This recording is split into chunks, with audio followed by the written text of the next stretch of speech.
You wouldn't call it addiction. That word is for other things. Harder things. Substances.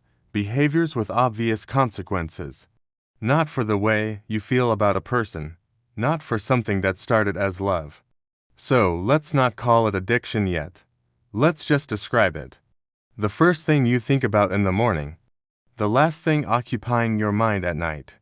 The person whose mood sets the atmospheric pressure of your entire day, whose warmth makes the world workable, and whose distance makes it feel like something has gone structurally wrong with reality. The decisions you make differently because of them. The plans adjusted, the moods preemptively managed. The self, slowly, in ways so small you never chose any single one, reorganized around their presence. And here's the thing that makes this so difficult to see clearly. It feels like love, in the same register, in the same location in the chest, with the same language. I just care about them. I just want to be close. I just love them that much. Today, we're going to look at what's actually happening when connection becomes the thing your nervous system cannot function without, and why the line between love and dependency is the most important line in any relationship, and the one we are least equipped to find. Let's be precise, because emotional dependency gets collapsed into other things: clinginess, love, attachment, and the imprecision costs people years. Emotional dependency is not loving someone deeply, it's not needing connection. Connection is a legitimate human need, as foundational as food and sleep. Not a vulnerability, not a flaw. The distinction is this. In healthy attachment, what psychologists call secure attachment, another person enriches your emotional life. Their presence adds warmth, meaning, depth. Their absence creates genuine longing. But the self remains functional, the world remains navigable. The absence is felt as loss, not as structural failure. In emotional dependency, the other person is enriching your emotional life, they're running it. Psychologist Patricia Love described emotional dependency as the state in which a person's psychological equilibrium becomes contingent on the emotional availability of one specific other. Not their love, not their presence, their availability. Which means the dependency isn't triggered by absence alone, it's triggered by uncertainty. The partner who is present but preoccupied. The friend who responded but briefly. The parent who is in the room but elsewhere. Any reduction in their emotional availability, perceived or real, produces the same response as physical absence. And here's where it separates entirely from ordinary love. The dependent person is not primarily experiencing the other person. They're experiencing the monitoring of the other person. Their relationship to the person has become, at its core, an act of surveillance, tracking, not quite being with someone, watching them for signs of what's coming. Love is presence, dependency is vigilance. They feel identical from inside. They look entirely different from outside. Here's where I have to ask you to stay with me through something uncomfortable. Because what I'm about to describe is not metaphor, it is not analogy. It is not a convenient way of talking about love gone too far. It is chemistry.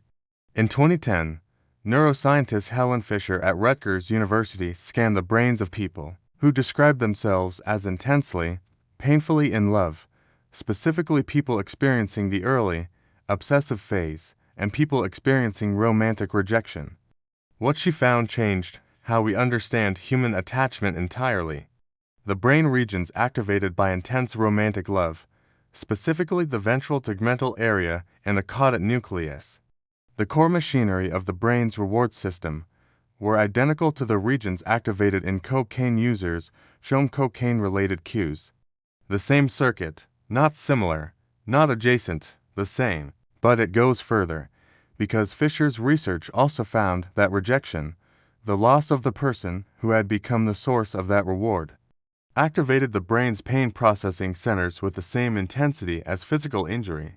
Your anterior cingulate cortex, the region that processes both physical pain and emotional suffering, does not know the difference between a broken arm and a broken attachment. It logs both as damage, it signals both as requiring resolution. This is why telling someone who is emotionally dependent to just get some perspective produces the same result as telling someone with a broken leg to walk it off. The nervous system is not experiencing a perspective problem, it's experiencing withdrawal. And withdrawal, whether from a substance or a person who has become the brain's primary reward stimulus, produces predictable, documented, measurable symptoms: preoccupation, anxiety, obsessive thinking, the compulsive checking behavior, the negotiation with yourself about whether to reach out, and the reaching out anyway.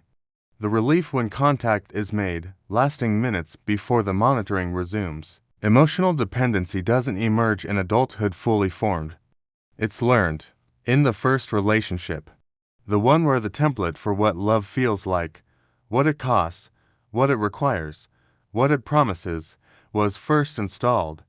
Object relations theorist D.W. Winnicott introduced the concept of the holding environment, the early relational space that allows a child to develop a stable internal world.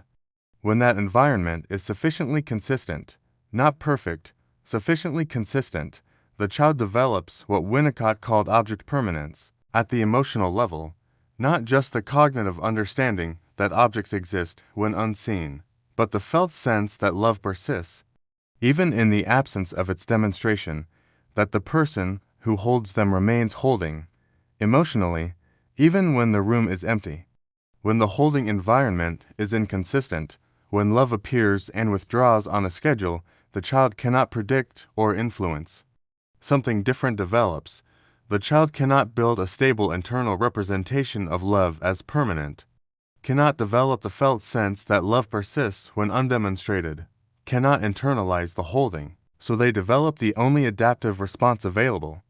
They keep the other person's presence external, constantly confirmed, constantly verified, because the internalized version, the version held inside, available in the person's absence, was never fully formed.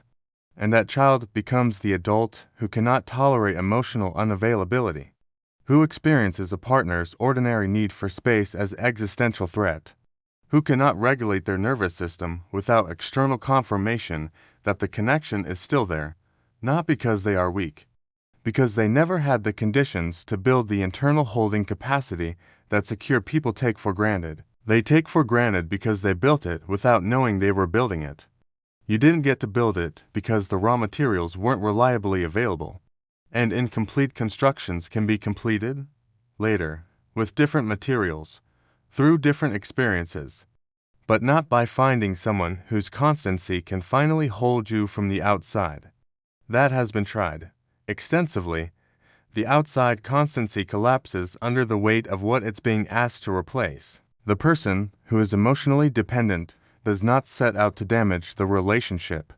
They set out to secure it, the monitoring, the checking, the need for reassurance delivered and redelivered. The way their emotional state tracks so completely with their partner's that the partner can never simply have a feeling, without that feeling immediately becoming the dependent person's crisis.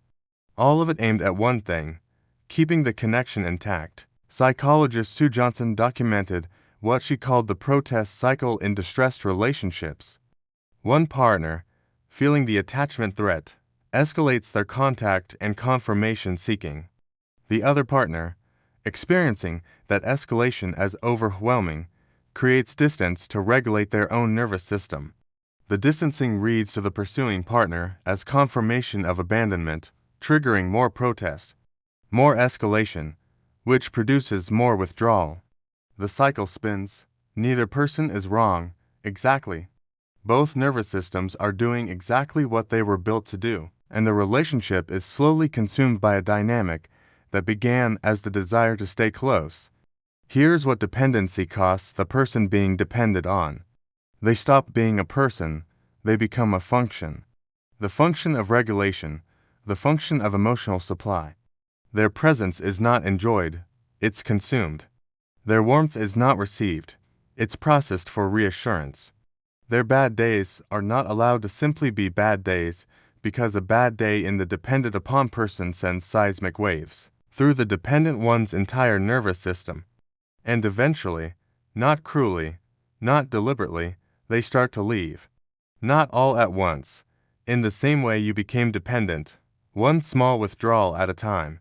A little less available, a little more defended, the holding loosening at the edges, then the center, until the dependent person is gripping something that is no longer quite what they were holding, and the dependency intensifies, and the cycle confirms itself. The work of healing emotional dependency does not begin with the relationship, it begins with the single hardest thing a dependent person can do, being alone, without reaching, without filling the space, without the external confirmation that love still exists somewhere in the world being continuously refreshed.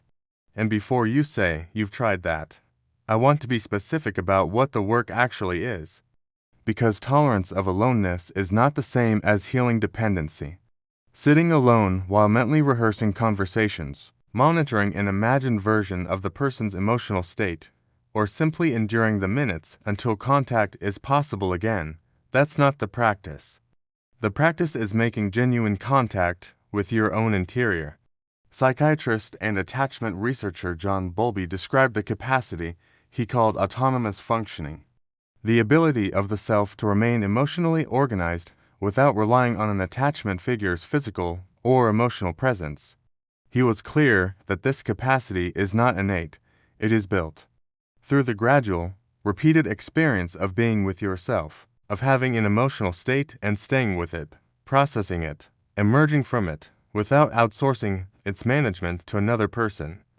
Which means the practice is this: the next time you feel the pull, the specific anxiety of the gap between messages, the low panic of an interaction that felt slightly cooler than you needed it to be, stay with it, not forever, not in one heroic session. For 2 minutes longer than you did last time, name what you're feeling in your body. Not I'm anxious. Where? Your chest, your throat, your hands, the physical coordinates of the feeling, because locating it in the body takes it out of the story the mind wants to spin, and places it in real tissue that can be breathed through. Second, begin to deliberately build what the early holding environment didn't give you. Evidence that your emotional state can be survived without external rescue. Every time you stay with the discomfort and come through it, every 2 minutes extended to 5, every 5 to 10, your nervous system receives data it has never had before. I went into that and came back. The feeling was real and it did not destroy me. I am, apparently, survivable to myself. Third, and this requires the most honesty, examine what function the dependency is serving beyond connection. Because for most people, emotional dependency is also an avoidance strategy. While their entire emotional energy is organized around one person's availability, they are not available to their own life, their own ambitions, their own unprocessed grief, their own terrifying, demanding, necessary encounter with who they are when no one is there to reflect them. The relationship you are most dependent on, the one that has become the organizing principle of your nervous system, is partly so consuming because it is so much simpler than the alternative. The alternative is yourself. And the self, faced with genuine, unmediated encounter, is not as frightening as you've been treating it. It is, in fact, the only place the internal holding you've been seeking externally for years is ever going to be built. Emotional dependency and a failure of love. It's what happens when the nervous system never learned that love can be held internally, that its absence is temporary, that the self is survivable on its own terms. You learned that lesson under circumstances that made the alternative learning impossible. That's not a character flaw, that's not weakness. That's what it looks like when the raw materials for a specific kind of development simply weren't available when development needed them. But those conditions can be rebuilt differently later, through new experience, not through insight alone, but through the slow, repetitive, imperfect practice of being with yourself long enough to discover you can. The person you love is not your oxygen, they are not supposed to be.